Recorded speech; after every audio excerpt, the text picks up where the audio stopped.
சபைக்குள்ளே உங்களை கொண்டு வந்த அத்தனை பேருக்கும் கர்த்தர் ஒரு வேலையை வைத்திருக்கிறார். நீங்க ஏன் சபைக்குள்ளே சேர்க்கப்பட்டீங்க? கர்த்தர் எதுக்கு உங்களை கொண்டு வந்தாரு அப்படின்னா, ஏதோ நீங்க எல்லாம் ரட்சிக்கப்பட்டு பரலோகத்துல இருந்தா அவருக்கு பெனிஃபிட் கிடையாது. உங்களை கொண்டு வந்ததுக்கு கர்த்தருக்கு ஒரு முகாந்தரம் உண்டு. நாம எல்லாம் ரட்சிக்கப்பட்ட உடனே பரலோகத்துக்கு போகணும்னு கர்த்தருக்கு ஆசைன்னா, ரட்சிக்கப்பட்ட உடனே பரலோகத்துக்கு கூட்டிட்டு போயிருப்பாரு. ஒரு சபைக்குள்ள கொண்டு வந்து வச்சு உங்களை உருவாக்கி கொண்டு போறதுக்கு என்ன காரணம்னா, உங்களை கொண்டு கர்த்தர் செய்ய வேண்டிய காரியங்கள் கொஞ்சம் இருக்கு. அந்த காரியங்களை செய்து முடித்து விட்டு நாம எடுக்கிறோம்ல ஓய்வு, அதற்கு பேர் தான் ஓய்வு நாள். நீங்க கர்த்தர் உங்களுக்கு என்ன வேலை வச்சிருக்கிறான்னு தெரியுமா? பாருங்க, ஆசாரிப்பு கூடாரத்தை கர்த்தர் உண்டாக்குறாரு. ஆசாரிப்பு கூடாரத்துக்குள்ள நிறைய தட்டுமுட்டு சாமான்களை கர்த்தர் செய்ய சொல்றார். எல்லாத்தையும் செய்ய சொல்றார். கர்த்தர் செய்ய சொன்ன எல்லாத்துக்கும் ஒரு நோக்கம் உண்டு. கவனிங்க, கர்த்தர் அந்த ஆசாரிப்பு கூடாரத்தில் என்னென்னலாம் செய்ய சொன்னாரோ அத்தனைக்கும் வேலை உண்டு. எதுவுமே சும்மான்னு இருக்காது. இப்போ மோசே கிட்ட ஆண்டவர் சொல்லும் போது, மோசே அந்த முள்கரண்டி சாம்பல் அல்றிய அதை ரெண்டா செஞ்சுக்க. எதுக்கு ஆண்டவரே? ஒண்ணுதான் யூஸ் ஆகும், இன்னொன்னு பின்னாடி தேவைப்பட்டா நம்ம செஞ்சுக்கலாம், அதை வச்சுக்க. நீங்க அங்கேயும் இங்கேயுமா ஆசாரிப்பு கூடாரத்தை எடுத்துட்டு அலையிறீங்க, அதனால செஞ்சுக்க அப்படின்னு சொல்லல. இப்ப நம்ம வீட்டுல எல்லாம் வீடு கட்டும் போது இந்த பெயிண்டர் எலக்ட்ரிஷியன்லாம் சொல்லுவாங்க, பார்த்திருக்கீங்களா? ஒரு காயில் ஒயர் எக்ஸ்ட்ரா வாங்கிக்கங்க, ஒரு 5 லிட்டர் பெயிண்ட் எக்ஸ்ட்ரா வாங்கி. எதுக்கு? கடைசியில தேவைப்படும் சார், இல்லைன்னா ரிட்டர்ன் பண்ணிடலாம்பாங்க. அந்த மாதிரி ஆண்டவர் ஒண்ணு கூட ஆசாரிப்பு கூடாரத்துல கிடையாது. ஆண்டவர் செய்ய சொன்ன எல்லாவற்றுக்கும் வேலை இருந்தது. இப்ப இதுதான் ஆசாரிப்பு கூடாரம், திருச்சபை. நாம் தான் அதில் உள்ளதான பாத்திரங்கள். வேதம் சொல்லுது நாம் அவருடைய பாத்திரங்கள் உள்ளுக்குள்ள. அப்போ இந்த பாத்திரங்கள் உள்ளுக்குள்ள இருக்கிற அத்தனை பாத்திரத்துக்கும் கர்த்தர் ஒரு வேலை வைத்திருக்கிறார். இங்க யாருமே சும்மான் கிடையாது. இங்க யாருமே அலங்காரம் பண்றதுக்காக கிடையாது. சர்ச்சு ஃபுல்லா இருக்குன்னு நாங்க சொல்றதுக்கு நீங்க யாருமே இங்க கிடையாது. ஃபுல்லா இருக்குதோ இல்லையோ அது வேற விஷயம். உங்களை கர்த்தர் கொண்டு வந்ததுக்கு ஒரு முகாந்திரம் உண்டு. உங்களுக்கு ஒரு வேலை உண்டு. பரலோகம் அதை நிர்ணயித்திருக்கிறது. அந்த வேலையை செய்து முடித்து விட்டு நீங்கள் அங்கே ஓய்வெடுக்க போக வேண்டும். அதற்கு பேர் தான் ஓய்வு நாள். இப்ப நீங்க அந்த வேலையை செஞ்சிருக்கிறீங்களா? கர்த்தர் உங்களுக்கு என்ன வேலை வச்சிருக்கிறாருன்னு தெரியுமா? என்னைக்காவது ஆண்டவர்கிட்ட கேட்டிருக்கிறீங்களா? ஆண்டவரே, என்னை எதுக்காக இந்த சர்ச்ல வச்சிருக்கிறீங்க? என்னை இங்க கொண்டு வந்ததுக்கு என்ன காரணம் ஆண்டவரே? நான் உமக்கு என்ன செய்யணும்? ஏதாவது கேட்டிருக்கிறீங்களா? சபைக்குள்ள இருக்குது, இந்த சபைக்குள்ள எவ்வளவு வேலை இருக்குது. உங்களுக்கு வெளியே வேலை இருக்கு, நீங்க செய்யறீங்க, உங்க குடும்பத்துக்கு செய்யறீங்க, சம்பாதிக்கிறீங்க, 6 நாள் செய்றீங்க, அது வேற விஷயம். இந்த சபைக்குள்ள எவ்வளவு வேலை இருக்கு, எவ்வளவு ஊழியங்கள் இருக்கு, எத்தனை வகையான ஊழியங்கள் இருக்கு. அதுல எதுலயாவது நீங்க ஜாயின் பண்ணிருக்கிறீங்களா? உங்களை ஈடுபடுத்தி இருக்கிறீங்களா? ஏதாவது ஒரு வேலை செஞ்சிருக்கிறீங்களா? நான் சொல்றது பிரசங்கம் பண்ற வேலையை விட்டுருங்க. இதுல ஆரம்பிச்சு, இந்த பெருக்கிறதுல ஆரம்பிச்சு, சேர் போடுறதுல ஆரம்பிச்சு, சுவிசேஷ ஊழியம், ஹாஸ்பிட்டல் மினிஸ்ட்ரி, ஓபன் ஏர் மினிஸ்ட்ரி, ஜெப ஊழியம், எவ்வளவோ இருக்கு. அதுல எதுலயாவது நீங்க ஈடுபட்டு இருக்கிறீங்களா? சபைக்கு வர்றதென்னவோ போறதென்னவோ, அவ்வளவுதான். நம்ம வேலை முடிஞ்சிருச்சு. அதுலயும் ஒரு சிலர்லாம் சொல்லுவாங்க, ரொம்ப ஆச்சரியமா இருக்கும், நான் சர்ச்சுக்கு வர்றதும் தெரியாது போறதும் தெரியாது. ஆராதனை ஆரம்பிக்கும் போது பின்னாடி வந்து உட்காருவேன், கடைசி ஜபத்துல எழுந்திரிச்சிட்டு போயிருவேன். நமக்கு எதுக்குங்க பிரச்சனை? நம்ம ஏதோ வந்தோமா ஆராய்ச்சியமா போனோமா. இதே மாதிரி உங்க வீட்டுல சொல்லி பாருங்க. என் வீட்டுக்கு வர்றது என் மனைவிக்கு தெரியவே தெரியாது. அவ தூங்கின பிறகு வருவேன், முழிக்கிறதுக்கு முன்னாடி வெளியே போயிருவேன். அடுத்த கேள்வி கேட்பாங்க, நீ எதுக்குடா வர? வீட்டுல அந்த கேள்வி கேட்பாங்கல்ல, அதே கேள்வியை கர்த்தர் உங்களை இங்கேயும் கேட்பார்ல. சபைக்கு உங்களால என்ன பிரயோஜனம்? ஆண்டவருக்கு என்ன பிரயோஜனம்? என்ன நோக்கத்துக்காக வந்தோம்? சிலர்லாம் 10 வருஷம் 15 வருஷம் சபையில உட்கார்ந்துருக்கேன்னு பெருமை வேற. ஒரு சிலர்லாம் சொல்லுவாங்க, நான் உங்களை சொல்லல, நான் பேசுறது எல்லாமே திண்டுக்கல் தாண்டி, இப்போ உங்களை பத்தி இல்ல, சரியா? சிலர்லாம் சொல்லும், இந்த சபை ஆரம்பிச்ச காலத்துல இருந்து நான் இங்க உட்கார்ந்துருக்கேன், என்ன பண்ண? 4 சேரை உடைச்சது மிச்சம், மற்றபடி ஒரு பிரயோஜனம் கிடையாது சபைக்கு. ஆண்டவருக்கும் பிரயோஜனம் கிடையாது. ஏதாவது ஒரு ஊழியத்துல இந்த ஒரு 3 நாள் கன்வென்ஷன் நடக்குது, ஏதோ ஐக்கிய கூட்டங்கள் இருக்குன்னு சொல்றாங்க, ஆண்கள் ஐக்கியம், பெண்கள் ஐக்கியம், 15 மணி நேரம் ஜெபம், என்னென்னவோ நடக்குது. எதுலயாவது ஈடுபட்டு இருக்கிறீங்களா? இவ்வளவு பேரும் சேர்ந்து ஊழியம் பண்ணீங்கன்னா சபை எப்படி இருக்கும் யோசிச்சு பாருங்க. அத்தனை பேரும் ஒரு வேலை சபையில செஞ்சிருந்தோம்னா இன்னைக்கு சபை அடுத்த வாரமே 2 மடங்கா மாறிடும். அடுத்த வாரம் 2 மடங்கா மாறும். நம்ம அப்படி செய்யறது இல்ல. பவுல் சொல்றாரு, நல்ல போராட்டத்தை போராடினேன், ஓட்டத்தை முடித்தேன். அதோட அர்த்தம் என்னன்னா, ஐ ஃபினிஷ் மை ஒர்க். எனக்கு கொடுக்கப்பட்ட வேலையை நான் முடித்து விட்டேன். இப்ப அவர் சொல்றாரு, நான் ஓய்வெடுக்க போறேன், திருப்தியா நான் போறேங்கிறாரு. ஒரு ஒரு ஒரு விசுவாசிக்கு, ஒரு ஆவிக்குரியவனுக்கு, ஒரு ஊழியக்காரனுடைய திருப்தி என்ன?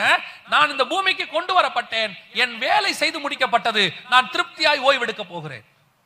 12ஆம் அதிகாரத்துல தானியேல் புஸ்தகத்துல தானியேல் ஆண்டவர்கிட்ட கேட்கிறாரு, ஆண்டவரே, இந்த நாட்களை குறித்து 1335 நாட்களை குறித்தும் இதை குறித்து நான் அறிந்து கொள்ள ஆவலாய் இருந்தேன். கர்த்தர் சொல்றாரு, தானியேலே நீ போகலாம், நீ போய் இளைப்பாரி கொண்டிரு. தானியேல் ஊழியத்தை முடிக்கிறதுக்கு இஷ்டம் இல்ல, அவர் இன்னும் ஆண்டவர்கிட்ட கேட்கிறாரு. கர்த்தர் சொல்றாரு, you go and take rest. எவ்வளவு பெரிய ஆசீர்வாதம் பாருங்க. உன் ஊழியம் முடிஞ்சிருச்சுப்பா, நீ போய் ரெஸ்ட் எடுன்னு அர்த்தம். அந்த இடத்துல நம்ம இருக்கிறோமா? ஏதாவது ஒரு ஊழியம் செஞ்சிருக்கிறோமா? சமையல ஏதாவது ஒன்று ஆண்டவருக்கு பிரயோஜனமா இருக்கிறோமா? ஒரு சிலர் இருக்கிறான். இவன் யாருன்னு கேட்டீங்கன்னா, பாஸ்டர் எதிரில் ஊழியம் பண்ணுவான். இவன் பாஸ்டருக்காக ஊழியம் பண்றவன். பாஸ்டர் பார்த்தா வேலையை செய்யறது, இல்லைன்னா ஒரு வேலை செய்ய மாட்டான்.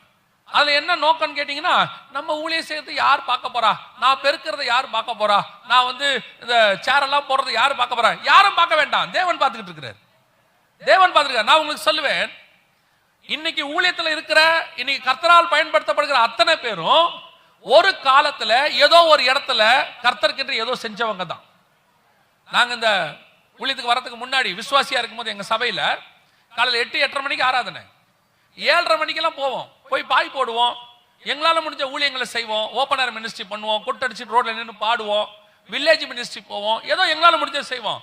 கர்த்தர் அதை பார்த்துக்கிட்டே இருந்தார். ஒரு நாள் வந்தது, இன்னைக்கு எங்கள் கையிலே ஊழியத்தை கொடுத்திருக்கிறார். நான் அப்படிதான், ஆண்டவர் அதை பார்த்து தான் இப்ப கொடுப்பாரு. திடீர்னு சடனா ஆண்டவர் பரலோகத்துல கொண்டு உங்ககிட்ட கொடுக்க மாட்டாரு. நீங்க எவ்வளவு பாருங்க, மோசேக்கு அப்புறம் யார் வரணும்? யோசுவா வந்துட்டாரு, நியாயமா மோசேக்கு அப்புறம் யார் வரணும்? மோசேவுடைய சந்ததியில் யாராவது வரணும், இல்ல ஆரோனுடைய சந்ததியில் யாராவது ஒருத்தர் வரணும், லேவி கோத்திரத்துல யாராவது ஒருத்தர் வரணும். வந்தது யாரு? யோசுவா. ஏன் வந்தாரு? மோசே மலைக்கு மேல போனா யோசுவா கீழே உட்கார்ந்து இருப்பாரு. மோசே ஆசாரிப்பு கூடாரத்துல இருந்து பாளையத்துக்கு போயிட்டாருன்னா யோசுவா என்ற வாலிபனோ ஆசாரிப்பு கூடாரத்திலேயே தங்கி கொண்டிருந்தான். அத்தனை பேரும் யோசிக்கிறாங்க, மோசேக்கு அப்புறம் யாரு, மோசேக்கு அப்புறம் யாரு? கர்த்தர் ஆல்ரெடி செலக்ட் பண்ணிட்டாரு. யார? யோசுவாவை. காரணம், அவன் ஆசாரிப்பு கூடாரத்தில் ஏற்கனவே வேலை பார்த்து கொண்டிருந்தவன். அன்னையிலிருந்து கர்த்தர் பார்த்துக்கிட்டே இருக்கிறாரு. உங்களுக்கும் அப்படித்தான், கர்த்தர் பார்த்துக்கிட்டே இருப்பாரு. கர்த்தர் பார்த்துக்கிட்டே இருப்பாரு. இவன் இப்படி செஞ்சுக்கிட்டே இருக்கிறான், கர்த்தருக்கு என்று பிரயோஜனமா இருக்கிறான். ஒரு நாள் வரும், இந்த கனமான ஊழியத்துக்கு கர்த்தர் உங்களை செலக்ட் பண்ணி கொண்டு வருவார். உடனே உங்களுக்கு ஃபுல் டைம் மினிஸ்ட்ரி எல்லாம் வராது. ஆண்டவர் உங்களை பார்த்துக்கிட்டே இருப்பார். இந்த சபைக்குள்ள நீ என்ன செய்யற, ஆண்டவருக்கு நீங்க என்ன செஞ்சுக்கிட்டு இருக்கிறீங்க, கர்த்தர் பார்த்துக்கிட்டே இருக்கிறார். Very important. ஆண்டவருக்கு என்று ஏதாவது செய்யணும், செஞ்சுட்டு ஓய்வு எடுக்கணும். அதுக்கு பேர் தான் ஓய்வு நாள். சும்மா வந்துட்டு போறதுக்கு பேர் ஓய்வு நாள் கிடையாது. அதுல வேற பெருமை வேற. நாங்க எல்லாம் சர்ச்சுக்கு போறோம். எதுக்கு போறீங்க? எதுக்கு சர்ச்சுக்கு போறீங்க? தேவனுக்கு ஏதாவது உங்களிடத்துல பிரயோஜனமாக இருக்கணும். அதுக்கு பேர் தான் ஓய்வு நாள். ஆண்டவர்கிட்ட கேட்கணும். நான் சொல்றேன், யாரா ஏதாவது ஒரு ஊழியம் செஞ்சு பாருங்களேன், உங்க இருதயத்துல ஒரு ஆத்ம சந்தோஷம் ஒண்ணு வரும். ஒரு ஒரு ஒரு ஒரு ஆத்மாவுக்கு நீங்க சுவிசேஷம் சொல்லி பாருங்க, ஒரு சந்தோஷம் வரும். அந்த ஆத்மா ரட்சிக்கப்பட்டுச்சுன்னு வச்சுங்க, அந்த சந்தோஷம் 2 மடங்காய் மாறும். இதை நீங்க அனுபவிச்சிருக்கீங்களா தெரியாது, அனுபவிச்சவங்களுக்கு நல்லா தெரியும். ஒருத்தருக்கு சுவிசேஷம் சொல்லும் போது முடிக்கும் போது நாங்க எங்களுக்கு சொல்லி கொடுத்தாங்க. அப்பெல்லாம் சைக்கிள், நான் சொல்றது 30 வருஷத்துக்கு முன்னாடி சைக்கிள் ஓட்டிட்டு போவோம்.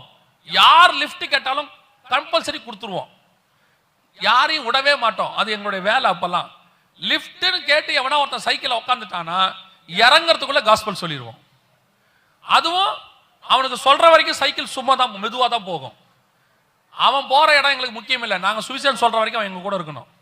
மெதுவா ஓட்டிக்கிட்டு அவனுக்கு சுவிசேஷம் சொல்லி முடிச்சிருவோம். அவன் இறக்குற பிறகு ஒரு சந்தோஷம் வரும். அதுக்கப்புறம் சைக்கிள் 2 மடங்கு வேகமா போகும். நிஜம் நான் சொல்றது. எங்களை கிராஸ் பண்ணி ஒருத்தன் கூட சுவிசேஷம் சொல்லாம போக முடியாது. அந்த அளவுக்கு நாங்க சொல்லிடுவோம். எதுக்கு சொல்றேன் தெரியுமா? அப்படி சொல்லி பாருங்களேன், உங்களுடைய வாழ்க்கையில இணை பிரியாத ஒரு சந்தோஷத்தை கர்த்தர் உங்களுக்கு கொண்டு வருவார். அல்லேலூயா.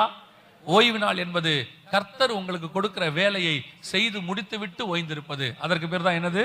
ஓய்வு நாள். இன்னைக்கு போய் தீர்மானம் பண்ணுங்க, ஆண்டவரே எதுக்காக நான் அந்த சர்ச்சுக்கு வந்திருக்கிறேன், உங்களுக்கு நான் ஏதாவது செய்யணும், சபையிலையோ அல்லது சபையில் இருக்கக்கூடிய ஊழியங்கள்லையோ ஏதாவது ஒன்று, ஜெப ஊழியமோ, உங்களை காணிக்க கொடுங்கன்னே நாங்கள் கேட்கல, அதெல்லாம் நீங்கள் கொடுக்குறீங்க, சந்தோஷம்.